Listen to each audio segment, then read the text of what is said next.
welcome back to my channel. So today I am doing a first impression on a foundation. As you guys know, or if you followed me for a little while, you know I love doing these videos, and I've got another exciting foundation to try out today. So it is the Kiko Milano Smart Hydrating Foundation. I've never actually tried a Kiko foundation before. I've tried some of their, I think their eyeshadow and mascara maybe. I loved their mascara, but they're cruelty free, so I'm using them, and they are actually a brand I've wanted to try more products of. So this was my perfect opportunity. It was actually, I got this beginning of December I think, and it's now like nearly mid-January. It was the day, I don't know if you saw the vlog, James and I went to London for the day and he surprised me with ice skating at Somerset House.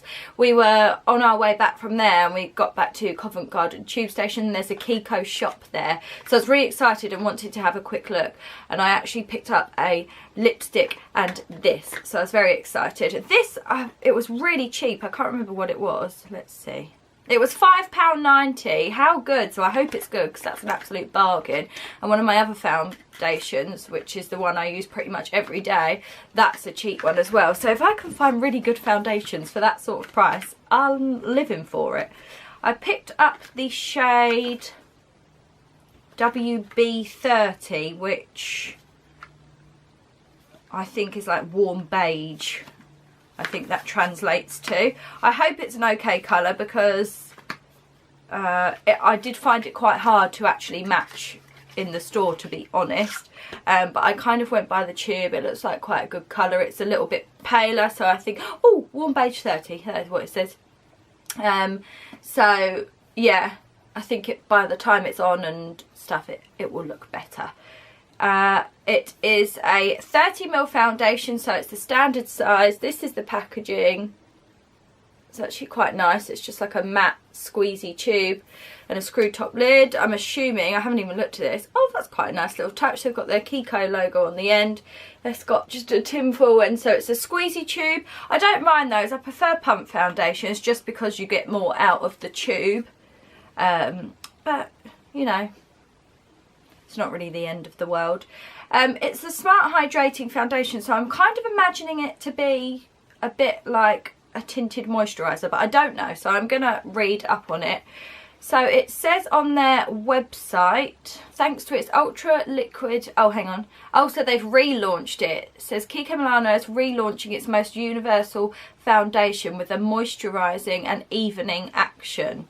See, that makes me think it's tinted moisturiser as well. But anyway, for a flawless complexion, thanks to its ultra liquid second skin effect, application is transformed into a super comfortable experience. The gliding formula is easily applied, giving the face a natural finish and flawless skin. This product offers buildable, easily blendable, medium coverage. Oh, okay. With a satin finish that enhances the face for a long time, minimising blemishes. I can't talk today, sorry. The blend of ingredients with moisturising, soothing and nourishing properties works synergistically with a plant complex for the perfect result for all ages. It's ideal for every skin type. It's got a wide choice of shades. It's got 21 colours, 12 of which are bestsellers and 9 are new. Perfect for all complexions, so that's good. Quite a decent shade variety. Everything your skin needs in a handy tube format at a really smart price. So it sounds great. I quite like lightweight foundations. That's definitely what I opt for now. I'd say when I first started out in makeup, I loved a full coverage, but I actually prefer the look of sort of natural, healthy, glowy, dewy skin. And I don't like the feel of heavy foundation on my face. So yeah, I'm hoping this is just going to be like a nice, natural, but blurring foundation. So as always, I'm going to be testing out a brush and a sponge to see what I like. I will also be testing out primer on one half of my face to see if it affects how this performs and whether you should or shouldn't use primer with it. My sponge is damp, so let's prime. Just using my Face Theory Ultra Glide Face Primer. I'm going to pop this on the right side of my face. I have already moisturised about half an hour or so ago. Actually, probably a little bit longer than that. No, about half an hour ago. Oh, it's much fuller coverage than I thought. I'm actually quite pleasantly surprised. That's nice. Okay, it's alright with the brush. I never really am that impressed with a brush. It's very rare that I like to use a brush with a foundation. So I'm testing out the sponge now.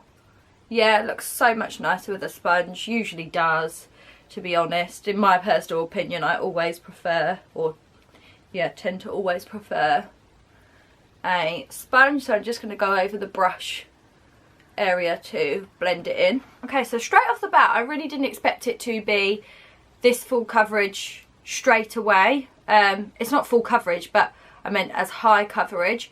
I thought it would be quite thin, but you could build it up to medium, but it's pretty much medium coverage as soon as you put it on.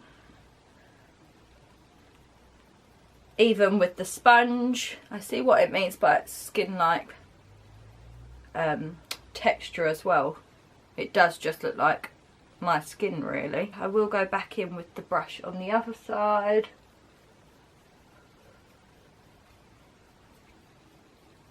I like the brush for going down the neck and then that's it. It's harder to blend with the brush on the unprimed side. So I'm going to just go in with this because we know I prefer that.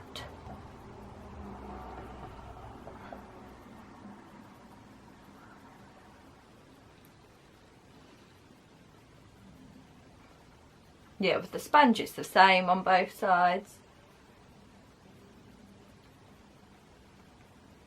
Actually, I think the colour's not too bad. By the time I've blended it down my neck, that's not too bad. Okay, I'm really liking the finish of this so far. Right, I've got a little bit left on my hand and it said it's buildable, so I'm just going to see how it builds up on the cheek area and see if I can get rid of some of the pinkness. I'd actually say it's quite a high medium coverage. So definitely preferred applied with a damp sponge. Blending out was no different with the sponge on both sides. However, with the brush it was way better on the prime side. So if you prefer using a brush, just bear that in mind. I love the finish of this foundation. Oh, I haven't blended it in around my nose.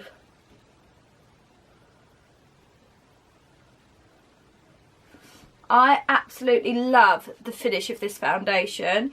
I see what they mean by it's skin-like, even though you can tell I've got foundation on, but it doesn't look heavy. It just looks like I've got something sheer over the top to kind of balance it out rather than a thick layer of foundation, and it looks lovely. The finish is a really nice finish because it's a lovely healthy glow. I've got a bit of textured skin here and it's not really hidden or blurred that. However, it's really smooth across this section of my face. And quite often, depending on the foundation, my pores can be quite accentuated. Let's see if it's... And it's pretty even across both sides usually. Or I was trying out the Collection foundation and I found that that was enhanced my pores more on the unprimed side. But the primer doesn't seem to affect that so far. Oh, I really like it. It's a pretty good coverage as well. Like, I can't see any of the freckles on my nose. My slightly bigger freckle I can only just see, and you can see a little bit of pinkness in the cheeks. But it's still quite a good coverage. I'd say it's more medium to full than medium, which I really wasn't expecting. I thought this would be like a tinted moisturiser. I'm going to quickly pop on some concealer and see how that blends. So at the moment I like mixing my concealer, so I'm using the Too Faced Born This Way concealer. And then to lighten it up slightly, I like to use the Collection Lasting Perfection concealer. Okay, so that blends very nicely on top and very easily.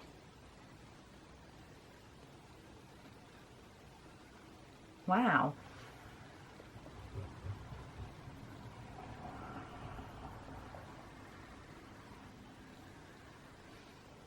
I'm just setting with Ben Nye Banana powder just under my eye. I won't be setting the foundation with powder because I don't usually, so I want to test it how I would normally use it. And I also won't be using a setting spray because I don't want to affect the performance of the foundation. That concealer blends out so easily on top of this foundation. It's lovely. I'm just going to see if it's got like any tackiness. Not really, a tiny bit. If you have oily skin, you might want to set it with powder. But like I said, I don't like to set my face with powder, so I'm not going to, and it's not too tacky to the point where it feels uncomfortable, so I'm quite happy to just leave it. So I'm going to take a quick photo with flash photography just to see how it performs under that sort of harsh lighting, see if we get any bounce back, if I look greasy, and yeah, just see how it performs. Can we just take a minute to appreciate how cute this little doggy is? She's all curled up on my dressing gown. She loves to be in the back of my videos. So I just tested it under flash photography and I'm going to insert a picture of that now. So I actually really like how it looked. It just made it look like my skin was really healthy and sort of a glowy from within kind of vibe. Just looked nice and even, had a good amount of shine without looking greasy, and it just looked really, really nice. So far I am seriously impressed. I'm really loving it. This is definitely like right up my street and the kind of foundation that I would normally go for. So yeah, I'm going to go away, apply the rest of my makeup, and I'll be back in a couple of hours to tell you how it all applied and take a look at the foundation. Hello everybody, so it is 1:15 and I finished filming at about 10:15, so I've had it on for about 3 hours now. Let's have a look. Ooh, so it's looking really, really nice. Really smooth across my skin, particularly on the prime side of the face. Hasn't faded anywhere. Slight creasing in my forehead, but ever so slightly. Not a lot at all. What else? It's gone slightly melty around my nostril, more so on the unprimed side than the primed side. It's not faded anywhere. It doesn't seem to have oxidised. When I say it's smooth on this side still looks really good, but you can just slightly see my pores in comparison to this side. Really smooth across my nose, which is nice. Yeah, the rest of my makeup applied really nicely on top. My bronzer went on beautifully. I contoured my nose slightly and that went on nicely, and my highlighter went on nicely as well. So happy with how other makeup applies on top of that too. Yeah, that's it really. So I will be back in a few hours with another update. Before I go, actually, I thought I'd just show you closer up. So this is the primed side. It's not, is it? I just realised I'm looking at the wrong side. I primed the right side of my face. What a plonker. So anything I've said about this side, it's better. So it's actually better without primer then. Oh, interesting. Anyway, so this side, which is the unprimed side, sorry, I've just completely messed all of that up, and earlier in my earlier clip, it's actually smoother this side, whereas on the primed side, it is slightly and ever so slightly showing my pores a little bit more, and it has melted around my nose more. So it's actually better without a primer. Okay, get a grip, Sammy. Anyway, I will be back with another update in a few hours. So the time is now 5:30, so it's been just over 4 hours since I last spoke to you, which means I've had this foundation on for about nearly 7.5 hours. So let's have another look. It's still looking really good, you know. It looks pretty much the same as it did earlier. Slightly shinier on the chin and quite oily around the nostril, but other than that it hasn't really changed anywhere else. Still looking better across the cheeks on the unprimed side. Got it right that time. But the primed side still looks really good. Like, I'd be happy to have it like this and I'd still use it. So yeah, I mean, it's lasting pretty well, and it didn't claim to be long lasting at any point, so that's pretty good. And yeah, it just generally looks really nice, has a nice finish. Yeah, the only thing is the melting around the nostrils.